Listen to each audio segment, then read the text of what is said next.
Hi friends, Moto plus YouTube channel స్వాగతం. ఇప్పటివరకు మన ఛానల్ సబ్స్క్రైబ్ చేసుకోకపోతే దయచేసి సబ్స్క్రైబ్ చేసుకోండి.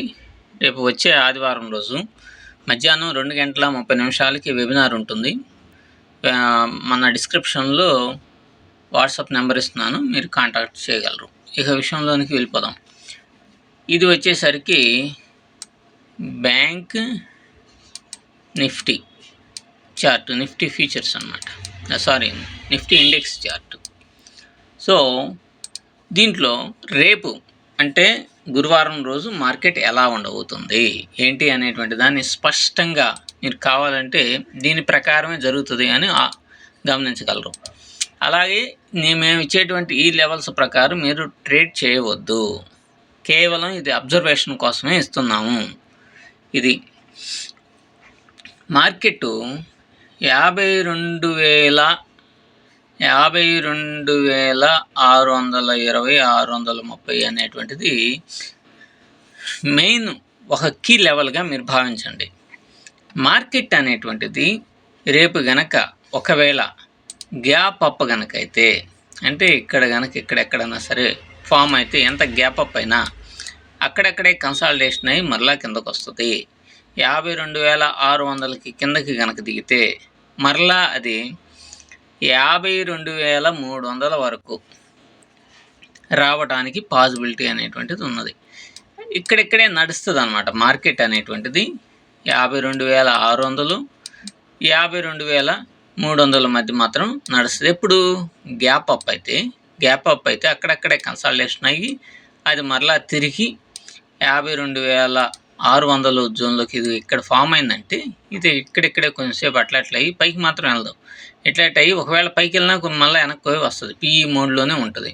సో 52,620 దాంట్లోకి వచ్చేసేసి మరలా ఇక్కడెక్కడే తిరగటం అనేటువంటిది జరుగుతుంది.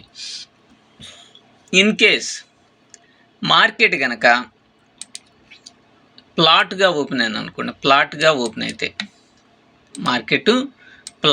కనుక ఓపెన్ అయితే అప్పుడేం జరుగుతుందంటే మీరు బాగా గమనించండి. ఇక్కడ కనుక ఓపెన్ అయిన ప్లాట్గా ఇది మరలా ఎట్లా పైకన్నా వెళ్ళేసి ఇట్లా వచ్చేసేసి 52,300 దగ్గరికి వస్తుంది.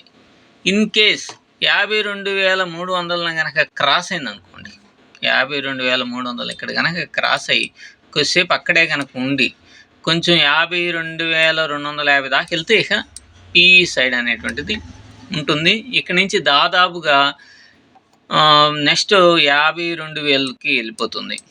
52,000కి వెళ్తుంది.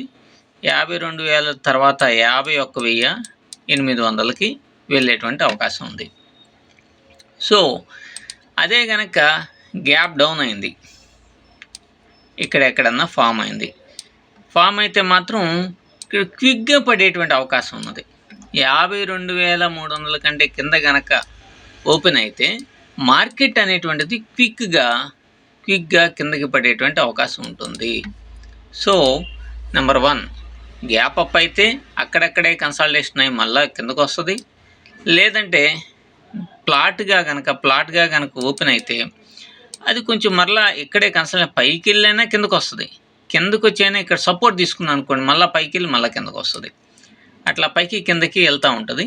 అది కనుక 52,250ని కనుక దగ్గరకు కనుక వెళ్ళి అక్కడ కనుక కొద్దిసేపు అట్లానే హోల్డ్ బ్రేక్ అయితే అది 52,000కి 51,800కి వెళ్తుంది. దాదాపుగా 52,250 నుంచి 700 పాయింట్లు పడ్డా కూడా ఆశ్చర్యం లేదనమాట. సో ఇక్కడ మీకు 3 డైరెక్షన్స్ చెప్పడం జరిగింది. నెంబర్ 1, గ్యాప్ అప్ అయితే ఇక్కడెక్కడే కన్సిడర్ పెట్టడం, ఫ్లాట్గా ఉంటే ఇక్కడెక్కడే ఇదైపోయి మళ్ళీ బ్రేక్ అయితే అవటం, ఇట్లా జరుగుతుంది. అంటే ఓవరాల్గా రేపు మనకి పిఈ సైడ్నే మార్కెట్ అనేటువంటిది ఉంటుంది. అయితే లెవెల్స్ని బట్టి మీరు ఒక్కోసారి ఆపర్చునిటీ వచ్చినా దాని జోలికి వెళ్ళకుండా మళ్ళీ అప్ సైడ్ వెళ్ళేసేసి కింద పడేటప్పుడు మాత్రమే పిఈ మీదే కాన్సన్ట్రేషన్ చేయడం బెటర్. మేము చెప్పినట్టు మీరు ట్రేడ్స్ అనేటువంటిది చేయవద్దు. ఇవి జస్ట్ ఎడ్యుకేషనల్ పర్పస్ కానీ ఒకసారి అబ్జర్వేషన్ చేయండి అని చెప్తున్నాం అన్నమాట. Thank you.